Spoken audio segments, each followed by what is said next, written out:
Welcome to the INFOWARS Nightly News. It is Tuesday, May 19th, 2015, and I'm Leanne McAdoo. Here's a look at what's coming up tonight. Tonight, we learned that during the Ferguson riots, protesters were getting handouts from George Soros, some getting $5,000 per month. And Hillary condescends to talk to the press. Kinda. I might. I'll have to ponder it, but I will put it on my list. All that and more on tonight's INFOWARS Nightly News.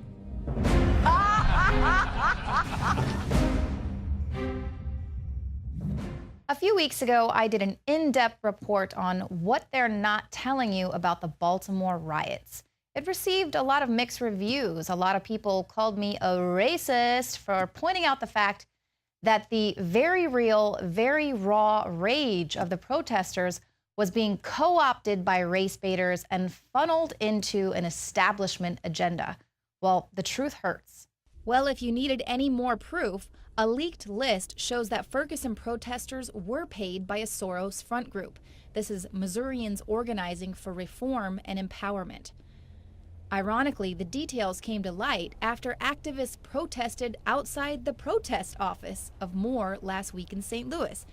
A sit-in was held to complain about the fact that activists hadn't been paid the money they were promised for taking part in demonstrations. In an effort to quell infighting, Moore was forced to release a list of who had been paid what. Tweets published by Moore also confirmed that the organization hired people to protest. As the Washington Times revealed, Moore was just one of the groups that received a share of the $33 million invested by billionaire George Soros into the Black Lives Matter movement. This just further underscores the fact that there is nothing grassroots about this movement. Black Lives Matter is a phony AstroTurf campaign funded by the establishment. This is why it has only served to discredit opposition to the genuine problem of police brutality. Unfortunately, the authentic rage that bubbled out of Ferguson, Missouri last year was swiftly co-opted by big money and powerful left-wing interests. Activists have even started a hashtag online, cut the checks, in order to demand their money. Now, it appears that some more notable activists like D. Ray McKesson has been paid while others haven't been paid, and this is causing even further infighting. And T-Dubbo, who was the founder of another group organizing protesters as well, one of the recipients of some more Soros funding, he seemed to indicate that because all of these activists were fighting over getting paid just $2,700 each to stop making a fuss, he's saying that now Moore is going to pull away from some of their events in Ferguson over the summer. It's going to affect their ability to protest in other places over the summer. And it'll also mean that they're not going to be receiving any more jail support. So no one is going to be bailing them out. Obviously, Jay-Z and Beyonce will take care of that. We're learning that they did bail out some of those protesters there in Baltimore. But that's just it. That's the point. Whoever controls the money controls the protests. So that's what's going to happen. Meanwhile, in Baltimore, we're seeing an alarming spike in violence. Officials there are reporting dozens of shootings and murders in the past few weeks following the riots. Some people are concerned that police are hesitant to crack down after 6 officers were charged in the death of Freddie Gray. Some residents report not seeing a single officer in Sandtown since the riots happened. And Sandtown is an area that was once at the heart of April's unrest. Community leaders say curbing the violence means solving a systemic problem. Without jobs and possibilities, kids feel like they have no alternative, so they've got to turn to violence. And Mayor Stephanie Rawlings Blake says it's uncertain if the spike in crime is due to low police morale, but in the meantime, community leaders are asking residents to step up and do their part to keep their neighborhoods safe. And with these Baltimore riots fresh in everyone's mind and the outcomes of 3 high-profile police shootings in Cleveland, that city as well is preparing for some potential unrest. Now, city officials there are also reaching out to community leaders to help keep these protests peaceful. Police and city leaders have assembled neighborhood outreach teams, including religious leaders, sports groups, motorcycle club members, and former gang members to build relationships, keep their ears to the ground and listen for any rumors of any planned unrest.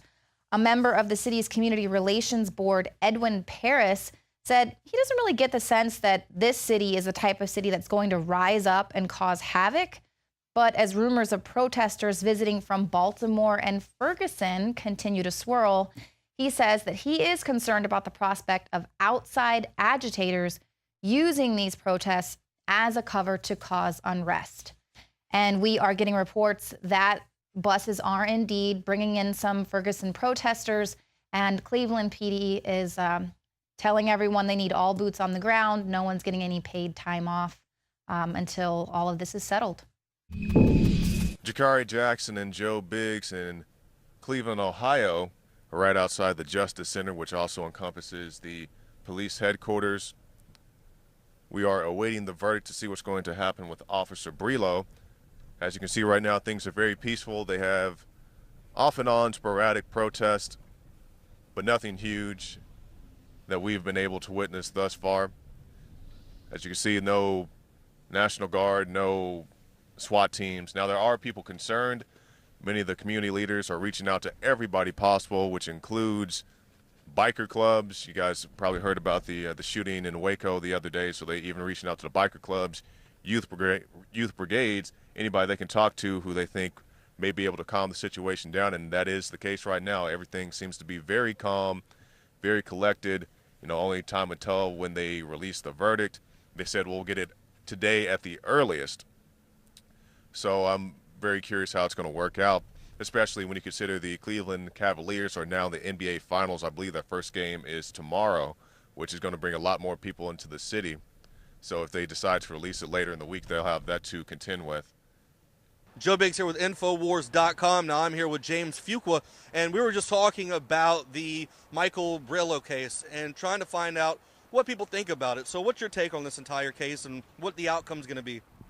Well, here again, the problem is deeply rooted, and this is another example of a possible explosion predicated on that.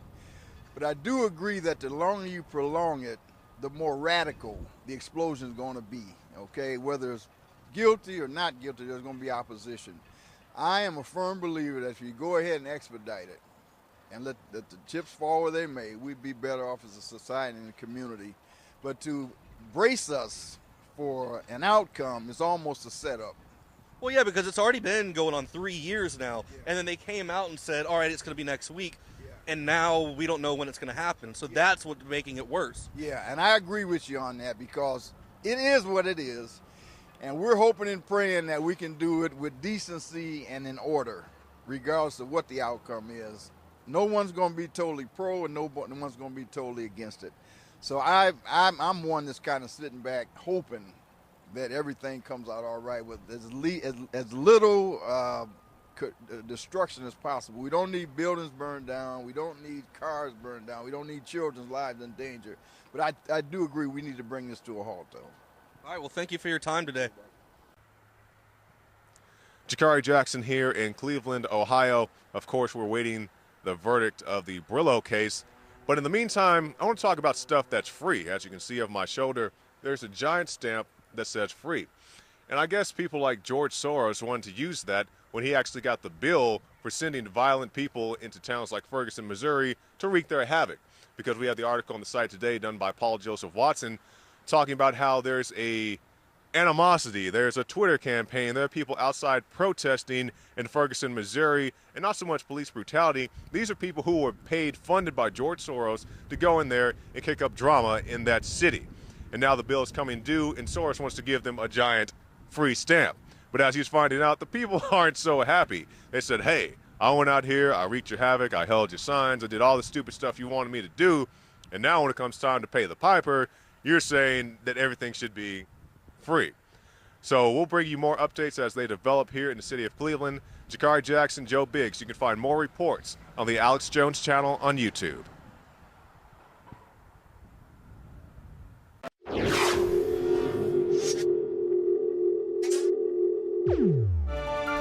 Take a look at how Hillary hide-and-seek Clinton responded to a Fox News reporter's request for her to finally take a question. Yeah, just wait. Yeah, maybe when I finish talking to the people here. How's that? I might. I'll have to ponder it, but I will put it on my list for due consideration. Good Lord, she is such a snarky witch. Can you imagine having to listen to her give a weekly address for 4 years? You think President Obama is bad with press access right now? Look at how Hillary has run her campaign. I can't imagine her taking any hard-hitting questions from the White House press corps if indeed she becomes the next president. Now, she did actually respond to reporters today once it was clear that reporters have stopped asking her what she had for lunch. Now they're finally going to start hitting her. So she wanted to get out in front of it.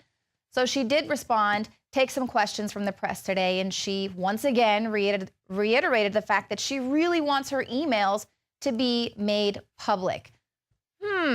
Gosh, if I really wanted my emails to be made public, maybe I shouldn't have sent them out printed in boxes so that the State Department would have to hire 12 full-time employees to sift through each and every page, some of which are double-sided.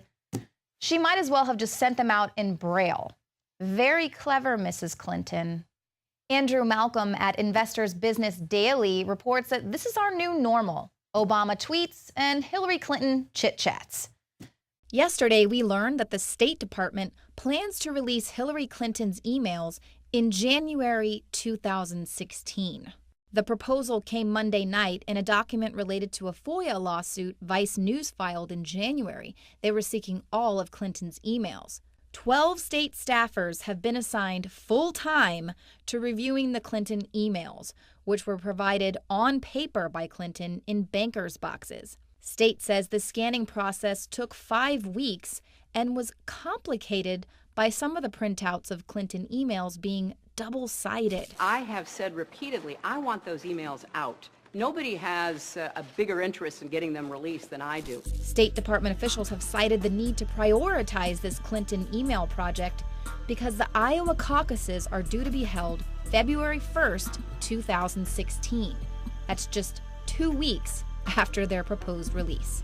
How convenient. Well, today a federal judge rejected that plan, saying the state must propose a new schedule that involves disclosures of a batch of the emails every 60 days. Clinton's emails have been a subject of intense interest from a House committee investigating the Benghazi attacks. Some of the emails revealed that Clinton forwarded unsubstantiated intelligence on Libya to top officials at the State Department from Sidney Blumenthal. Blumenthal was not an employee of the State Department, rather a longtime family ally, an employee of the Clinton Foundation at the time. Blumenthal was working on business ventures in Libya that would have required State Department permits. The Benghazi committee hopes to ask Blumenthal who, if anyone, was paying him to prepare these memos for Mrs. Clinton, and whether they were among his responsibilities at the Clinton Foundation. Investigators are also interested in whether the planned business venture in Libya posed any potential conflicts for Mr. Blumenthal or Mrs. Clinton. Proposed business partners sought meetings with Clinton aides in early 2012. Ramadi fell over the weekend to terrorist troops of ISIS, but thank goodness the weekend weather enabled President Obama to get in a game of golf. And then on Monday, quick, look over there. Obama debuted his very own Twitter page. Hillary Clinton, who is engulfed in scandal, hosted yet another small event in Iowa with media access so controlled the Secret Service parked cars to prevent a clear TV viewing of her entering the building. And we're also getting reports that the Secret Service raced 95 miles per hour down the road to avoid any run-ins with the press. Now, Clinton had nothing to say about the ongoing collapse of the Iraqi army. Clinton, if you'll recall, was Secretary of State at the time when all U.S. troops left Iraq and a large power vacuum. What difference at this point does it make? He's a good guy to me. Guess what? He's my friend. Guess what? I don't condone what he does, but as far as a person to person, he's my friend. Kim Jong-un, 32-year-old North Korean leader of 4 years, recently executed his defense chief in front of hundreds of